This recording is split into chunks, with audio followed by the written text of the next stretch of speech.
Hi dears, എല്ലാവർക്കും മനോസ് കിച്ചണിലേക്ക് വീണ്ടും സ്വാഗതം. ക്രിസ്മസ് ഒക്കെ ആവാറായില്ലേ? അപ്പോൾ ഇന്ന് നമുക്ക് ഒരു അടിപൊളി കേക്ക് ഉണ്ടാക്കിയാലോ?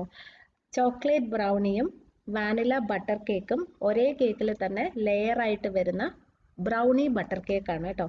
ഇത് ക്രിസ്മസിനൊക്കെ നമുക്ക് സ്പെഷ്യലായിട്ട് ഉണ്ടാക്കാൻ പറ്റുന്ന നല്ല സൂപ്പർ ടേസ്റ്റ് ആയിട്ടുള്ള ഒരു കേക്കാണ്. ഓവൻ ഇല്ലാതെയാണ് നമ്മളിത് ബേക്ക് ചെയ്യുന്നത്.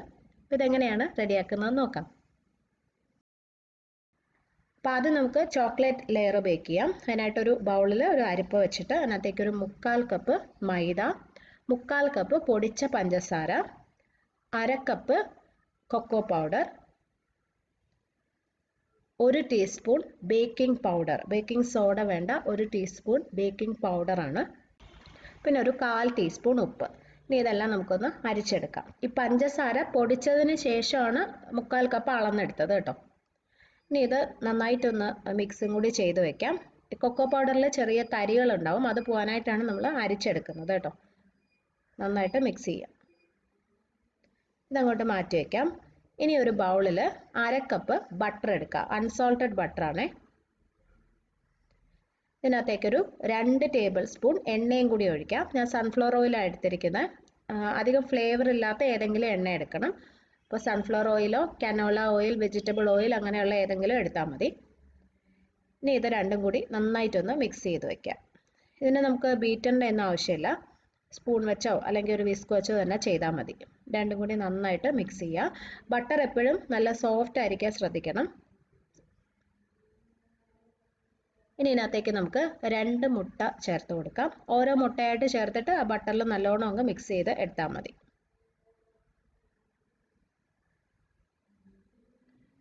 രണ്ടാമത്തെ മുട്ടയും ചേർത്തിട്ട് അതിനകത്തേക്ക് ഒരു ടീസ്പൂൺ വാനില എസൻസും കൂടി ഒഴിച്ചിട്ട് വീണ്ടും നല്ലോണം ഒന്ന് മിക്സ് ചെയ്തെടുക്കുക. മുട്ട ചേർക്കുമ്പം ചെറുതായിട്ട് കുറച്ചിങ്ങനെ പിരിഞ്ഞ് പോലെ തോന്നും. അത് കുഴപ്പമില്ല, നമ്മൾ ആ മൈദയുടെ കൂട്ടിലൊക്കെ മിക്സ് ചെയ്തെടുക്കുമ്പോൾ ശരിയാവും. കണ്ടോ, ചെറുതായിട്ട് പിരിഞ്ഞിരിക്കുന്ന പോലെ തോന്നുന്നില്ലേ? ഇനി ഇത് നേരെ നമ്മൾ എടുത്തു വെച്ച മിക്സ് ചെയ്ത് വെച്ച മൈദയും കൊക്കോ പൗഡറും ഒക്കെ മിക്സ് ചെയ്ത് വെച്ചില്ലേ, അതിനകത്തേക്ക് ഒഴിച്ചു കൊടുത്തു. ഇത് നല്ലതായിട്ടൊന്ന് ഇളക്കി യോജിപ്പിക്കാം. ഇതിങ്ങനെ നല്ലതായിട്ട് മിക്സ് ചെയ്ത് കഴിഞ്ഞിട്ട് ഇതിനകത്തേക്ക് ഒരു 1/4 കപ്പ് പാലും കൂടി ചേർത്ത് കൊടുക്കണം. ബ്രൗണിയുടെ കൂട്ട് അല്ലെങ്കിൽ ബാറ്റർ എപ്പോഴും കുറച്ച് കട്ടിയായിരിക്കും. കുറച്ചും കൂടി നല്ല കേക്ക് ബാറ്ററിനേക്കാളും കുറച്ചും കൂടി തിക്കായിട്ടുള്ളൊരു ബാറ്റർ ആയിരിക്കും. അപ്പോൾ ഇത് ചോക്ലേറ്റ് ബ്രൗണിക്കുള്ള ബാറ്റർ റെഡിയായി. നല്ല സ്മൂത്തായിട്ട് നല്ല തിക്കായിട്ട് വന്നിട്ടുണ്ട്. ഇനി ഇത് ബേക്ക് ചെയ്യാനായിട്ട് ഞാനൊരു 8 ഇഞ്ചിൻ്റെ പാനാണ് എടുത്തിരിക്കുന്നത്. അത് ജസ്റ്റ് കുറച്ച് എണ്ണയോ ബട്ടറോ എന്തെങ്കിലും ഒന്ന് തേച്ച് കൊടുക്കുക സൈഡിലും താഴെയൊക്കെ. എന്നിട്ട് അതിനകത്ത് ബട്ടർ പേപ്പറും കൂടി വെച്ചിട്ടുണ്ട് കേട്ടോ. ഇനി നമുക്ക് ഈ ബാറ്റർ ഇതിനകത്തേക്ക് സ്പ്രെഡ് ചെയ്ത് കൊടുക്കാം. ഞാൻ പറഞ്ഞില്ലേ കുറച്ച് കട്ടിയുള്ള തിക്കായിട്ടുള്ള ബാറ്റർ ആയിരിക്കും. അപ്പോൾ നമ്മൾ ഇതുപോലെ സ്പൂൺ വെച്ച് കോരി വെച്ചിട്ട് നല്ലതായിട്ട് സ്പ്രെഡ് ചെയ്ത് കൊടുക്കേണ്ടി വരും. കേക്ക് ബാറ്റർ പോലെ തനിയെ അങ്ങനെ സ്പ്രെഡ് ആവത്തില്ല. അപ്പോൾ ഇതുപോലെ ഇങ്ങനെ ചെയ്ത് കൊടുക്കാം.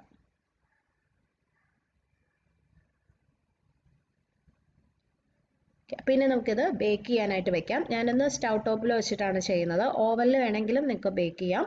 ഓവനിലാണെങ്കിൽ 180 ഡിഗ്രി സെൽഷ്യസ് അല്ലെങ്കിൽ 350 ഡിഗ്രി ഫാരൻഹീറ്റിൽ 10 മിനിറ്റ് പ്രീ ഹീറ്റ് ചെയ്ത ഓവനിൽ വെച്ചിട്ട് ഇത് ബേക്ക് ചെയ്യണം. ഈ ബ്രൗണി കറക്റ്റ് 10 മിനിറ്റ് ആണ് ബേക്ക് ചെയ്യേണ്ടത്. അത് കഴിഞ്ഞിട്ട് പിന്നെ നമ്മൾ വാനില ബട്ടർ കേക്കിൻ്റെ ലെയറും കൂടി ഒഴിച്ചിട്ടാണ് ബാക്കി ബേക്കിംഗ് ചെയ്യുന്നത്. അപ്പോൾ 10 മിനിറ്റ് ബേക്ക് ചെയ്യാം. അപ്പോൾ ഞാൻ ഒരു പാത്രം നന്നായിട്ട് ചൂടാക്കിയിട്ടുണ്ട്. ഒരു 5 മിനിറ്റ് നല്ലോണം ചൂടാക്കിയ ഈ പാനിലേക്ക് ഇതുപോലൊരു സ്റ്റീൽ റിങ്ങോ അല്ലെങ്കിൽ ഒരു സ്റ്റീൽ പ്ലേറ്റോ വെച്ച് കൊടുക്കുക. ഇനി അതിനകത്തേക്ക് നമ്മൾ എടുത്തു വെച്ച ആ ബ്രൗണിയുടെ മിക്സ് വെക്കാം. ഇത് ലോ ടു മീഡിയം ചൂടിലിട്ടിട്ട് ഫ്ലെയിമിലിട്ടിട്ട് കറക്റ്റ് 10 മിനിറ്റ് ബേക്ക് ചെയ്യണം. ആ ബേക്ക് ചെയ്യുന്ന സമയം പ്രത്യേകം ശ്രദ്ധിക്കണം കേട്ടോ. എന്നാലേ നമ്മൾ പിന്നെ മുകളിൽ ബട്ടർ കേക്കിൻ്റെ ലെയറൊക്കെ ഒഴിച്ച് ഫുള്ള് ബേക്ക് ചെയ്ത് വരുമ്പോൾ അത് കറക്റ്റായിട്ട് കിട്ടത്തുള്ളൂ. അല്ലെങ്കിൽ അത് താഴത്തെ ആ ലെയർ കരിഞ്ഞു പോകും. അപ്പോൾ നമുക്കത് അടച്ചു വയ്ക്കാം. ആ സമയം കൊണ്ട് നമുക്ക് ബട്ടർ കേക്കിനുള്ള ബാറ്റർ ഉണ്ടാക്കാം. ഇപ്പോൾ ഒരു ബൗളിൽ 1/2 കപ്പും 2 ടേബിൾ സ്പൂണും ബട്ടർ എടുത്തിട്ടുണ്ട്. നല്ല സോഫ്റ്റ് ആയിട്ടുള്ള ബട്ടറാണ്. അതിനകത്തേക്ക് 1/4 കപ്പ് പൊടിച്ച പഞ്ചസാര പൊടിച്ചതിന് ശേഷം അളന്നെടുത്തതാണ് 1/4 കപ്പ്.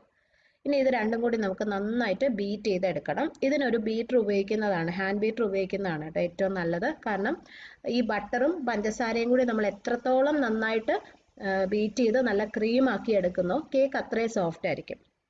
മിക്സിയിലൊന്നും ഇത് ചെയ്യാൻ പറ്റത്തില്ല. ഒന്നുകിൽ ഒരു ഹാൻഡ് ബീറ്റർ ഇതുപോലെ യൂസ് ചെയ്യുക, അല്ലെങ്കിൽ ഒരു വിസ്ക് വെച്ചിട്ട് കൈ വെച്ച് നന്നായിട്ട് ചെയ്യുക. അപ്പോൾ ഇത് നമ്മൾ 5 മിനിറ്റ് ഇതുപോലെ ബീറ്റ് ചെയ്യണം. കൈവച്ചാണ് ചെയ്യുന്നതെങ്കിൽ മിനിമം ഒരു 10 മിനിറ്റ് എടുക്കും അതുപോലെ നല്ല ക്രീമായിട്ട് കിട്ടാൻ. അപ്പോൾ ഈ ബട്ടറും പഞ്ചസാരയും കൂടി നല്ല വെള്ള കളറിലുള്ള തിക്കായിട്ടുള്ള ഒരു ക്രീമായിട്ട് വരണം. ഇതുപോലെ ആവണം. ഈ ഒരു രീതിയിലായാൽ മാത്രമേ നമ്മുടെ കേക്കും അതുപോലെ നന്നായിട്ട് കിട്ടത്തുള്ളൂ. ഇനി ഇതിനകത്തേക്ക് നമുക്ക് 2 മുട്ട ചേർക്കാം. മുട്ട എപ്പോഴും റൂം ടെമ്പറേച്ചറിലായിരിക്കണം കേട്ടോ, തണുത്ത മുട്ട ഉപയോഗിക്കരുത്. 2 മുട്ട. ഇതിൻ്റെ കൂടെ 1 ടീസ്പൂൺ വാനില എസൻസും കൂടി ഒഴിക്കാം. ഇതെല്ലാം കൂടി ഒന്നും കൂടി നന്നായിട്ടൊന്ന് ബീറ്റ് ചെയ്തെടുക്കാം. ഒരു മീഡിയം സ്പീഡിലിട്ടിട്ട് നന്നായിട്ടൊന്ന് ബീറ്റ് ചെയ്താൽ മതി, ഒരുപാട് സമയം വേണ്ട. ജസ്റ്റ് എല്ലാം കൂടി ഒന്ന് മിക്സായി ഒന്ന് തിക്കായി വരണം. അപ്പോൾ മുട്ട ചേർത്ത് ഇതുപോലെ നന്നായിട്ട് മിക്സ് ചെയ്തെടുത്തു, ബീറ്റ് ചെയ്തെടുത്തു. ഇനി ഇതങ്ങോട്ട് വെച്ചിട്ട് ഒരു ബൗളിൽ 1/4 കപ്പ് മൈദ, 1 ടീസ്പൂൺ ബേക്കിംഗ് പൗഡർ, ഇതിനകത്ത് നമ്മൾ ബേക്കിംഗ് സോഡ ഉപയോഗിക്കുന്നില്ല, 1 ടീസ്പൂൺ ബേക്കിംഗ് പൗഡർ, 1/4 ടീസ്പൂൺ ഉപ്പും ചേർത്ത് എല്ലാം കൂടി നന്നായിട്ടൊന്ന് മിക്സ് ചെയ്ത് വെക്കാം. കുറച്ച് പാൽ എടുത്തിട്ടുണ്ട്.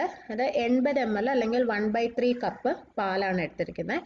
ആ പാലും നമ്മളിപ്പോൾ മിക്സ് ചെയ്ത് വെച്ച മൈദയും ഈ മുട്ടയുടെ കൂട്ടിലോട്ട് കുറച്ച് കുറച്ചായിട്ട് ചേർത്തിട്ട് നമുക്ക് മിക്സ് ചെയ്ത് എടുക്കണം. ആദ്യം കുറച്ച് മൈദ ചേർത്ത് ഒന്ന് മിക്സ് ചെയ്യുക, അത് കഴിഞ്ഞ് കുറച്ച് പാൽ ചേർക്കുക. ആ രീതിയിൽ ചെയ്യണം.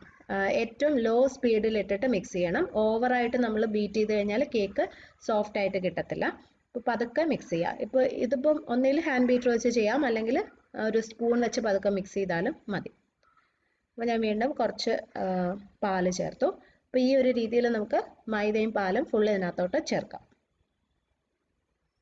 അപ്പോൾ നമ്മുടെ ബട്ടർ കേക്കിനുള്ള ബാറ്റർ റെഡി ആയിട്ടുണ്ട്. ഇതുപോലെ നല്ല സ്മൂത്ത് ആയിട്ടുള്ള ബാറ്റർ ആയിരിക്കണം. അപ്പോൾ ഇത് കറക്റ്റ് 10 മിനിറ്റ് ആയി. നമ്മുടെ ബ്രൗണിയുടെ ആ ലെയർ നന്നായിട്ട് വന്നിട്ടുണ്ട്. ഇനി ഇതിൻ്റെ മുകളിലേക്ക് നമ്മൾ ഈ ബട്ടർ കേക്കിൻ്റെ ബാറ്റർ ഒഴിച്ചു കൊടുക്കാൻ പോകണം. ബ്രൗണി ഫുള്ളായിട്ട് വെന്തിട്ടുണ്ടാവില്ല കേട്ടോ. നമ്മൾ കുറച്ച് നേരം ഈ ബട്ടർ കേക്ക് വേവുന്നത് വരെയും കൂടി നമ്മൾ ബേക്ക് ചെയ്യുമല്ലോ, അപ്പോൾ ആ സമയമാകുമ്പോൾ കറക്റ്റായിട്ട് കിട്ടും. അപ്പോൾ നേരെ നല്ല ചൂടായിട്ട് കിടക്കുന്ന ബ്രൗണിയുടെ മുകളിലോട്ട് തന്നെയാണ് നമ്മൾ ഈ ബാറ്റർ ഒഴിക്കേണ്ടത്. ഇത് ഒഴിക്കുമ്പോൾ അത് കുറച്ചൊന്ന് ലൂസ് ആവുന്ന പോലെ തോന്നും, കാരണം നല്ല ചൂടല്ലേ. അപ്പോൾ കുറച്ച് ആ ബാറ്റർ ഒന്ന് ലൂസാവും, അത് കുഴപ്പമില്ല. നന്നായിട്ടൊന്ന് ലെവൽ ചെയ്ത് വെച്ച് കൊടുക്കാം. ഇനി ഇത് വീണ്ടും അടച്ചു വെച്ച് ലോ ടു മീഡിയം ഫ്ലെയിമിൽ തന്നെ 20 മുതൽ 25 മിനിറ്റ് വരെ ബേക്ക് ചെയ്യണം. ഓവനിലാണെങ്കിലും സെയിം പ്രൊസീജിയർ തന്നെയാണ്. വീണ്ടും 20 മുതൽ 25 മിനിറ്റ് വരെ ബേക്ക് ചെയ്യുക. സ്റ്റൗവിൽ വെക്കുമ്പോൾ ഒരിക്കലും തീ കൂട്ടിയിടരുത്, അടി കരിഞ്ഞു പോകും. അപ്പോൾ നമ്മുടെ കേക്ക് ഇവിടെ റെഡി ആയിട്ടുണ്ട്. മുകളിലൊക്കെ കറക്റ്റായിട്ട് ബേക്കായിട്ട് വന്നിട്ടുണ്ട്. സൈഡൊക്കെ നല്ലൊരു ബ്രൗൺ കളർ വന്നു. അപ്പോൾ ഇത് നമുക്കിനി പാനിൽ നിന്ന് മാറ്റി വയ്ക്കാം. കേക്ക് നന്നായിട്ട് തണുത്തതിന് ശേഷമാണ് നമ്മൾ കട്ട് ചെയ്ത് എടുക്കേണ്ടത്. അപ്പോൾ നമ്മുടെ കേക്ക് ഞാൻ പാനിൽ നിന്ന് മാറ്റി വെച്ചു. ഇത് നന്നായിട്ട് തണുത്തിട്ടുണ്ട്. ഇതിൻ്റെ സൈഡൊക്കെ കണ്ടോ, കറക്റ്റായിട്ട് ബേക്കായിട്ടുണ്ട്. ആ താഴെ നല്ല ബ്രൗൺ കളർ കാണുന്ന ചോക്ലേറ്റ് ലെയർ ആയതുകൊണ്ടാണ് കേട്ടോ. ഓക്കെ, ഇനി ഇതിൻ്റെ 4 സൈഡും ഞാനൊന്ന് കട്ട് ചെയ്ത് കാണിക്കാം. അപ്പോഴേ ആ കേക്കിൻ്റെ ശരിക്കുള്ള ആ ഒരു ലെയേഴ്സും ആ ഒരു ഭംഗിയൊക്കെ അറിയാൻ പറ്റുള്ളൂ. അപ്പോൾ ജസ്റ്റ് നമുക്ക് 4 സൈഡും ഇങ്ങനെ ഒന്ന് കട്ട് ചെയ്യാം. കണ്ടോ, കാണാൻ തന്നെ നല്ല ഭംഗിയാണ് കേട്ടോ. ആ ഒരു 2 കളേഴ്സ് ഇങ്ങനെ വരുമ്പോൾ ഒട്ടും തന്നെ രണ്ടും ഇങ്ങനെ ചേർന്ന് പോയിട്ടൊന്നുമില്ല, കറക്റ്റ് 2 ലെയറായിട്ട് തന്നെ വന്നിട്ടുണ്ട്. ഓക്കെ, ഈ താഴത്തെ ചോക്ലേറ്റ് ബ്രൗണി എന്ന് പറയുമ്പം കേക്ക് പോലെ അത്രയും സോഫ്റ്റ് ആയിരിക്കത്തില്ല, കുറച്ചും കൂടി കട്ടിയുണ്ടാവും. മുകളിലത്തെ ബട്ടർ കേക്ക് ആണെങ്കിൽ നല്ല സോഫ്റ്റ് ആയിട്ട്, നല്ല സൂപ്പർ സോഫ്റ്റ് ആയിട്ടുള്ള സാധനമാണ്. അപ്പോൾ ഇത് രണ്ടും കൂടി കഴിക്കാനായിട്ട് നല്ല ടേസ്റ്റാണ്. നിങ്ങൾ ട്രൈ ചെയ്ത് നോക്കണേ, കുട്ടികൾക്കൊക്കെ ഒത്തിരി ഇഷ്ടമാവുന്ന ഒരു സാധനമാണിത്. പിന്നെ എല്ലാ കേക്കും നന്നായിട്ട് തണുത്തതിന് ശേഷം മാത്രമേ കഴിക്കാവുള്ളൂ. ഈ കേക്കും അതുപോലെ തന്നെയാണ്. പിന്നെ ഒരു ദിവസം ഇരുന്ന് കഴിയുമ്പോഴാണ് അതിൻ്റെ ഒരു ടേസ്റ്റ് കൂടുന്നത്. അപ്പോൾ ഇതൊരു 2-3 ദിവസം നമുക്ക് പുറത്ത് വയ്ക്കാം, ഫ്രിഡ്ജിലൊന്നും വെക്കാതെ യൂസ് ചെയ്യാം, കേടാകത്തില്ല. അപ്പോൾ ഈ വീഡിയോ നിങ്ങൾക്ക് ഇഷ്ടമായെങ്കിൽ ലൈക്ക് ചെയ്യാനും ഷെയർ ചെയ്യാനും കമൻറ്റ് ചെയ്യാനും മറക്കല്ലേ. പിന്നെ ചാനൽ നിങ്ങൾ ഇതുവരെ സബ്സ്ക്രൈബ് ചെയ്തിട്ടില്ലെങ്കിൽ ചെയ്യാനും മറക്കരുത്. അടുത്തൊരു നല്ല റെസിപ്പിയായിട്ട് നമുക്ക് വീണ്ടും കാണാം. Bye friends, thank you for watching.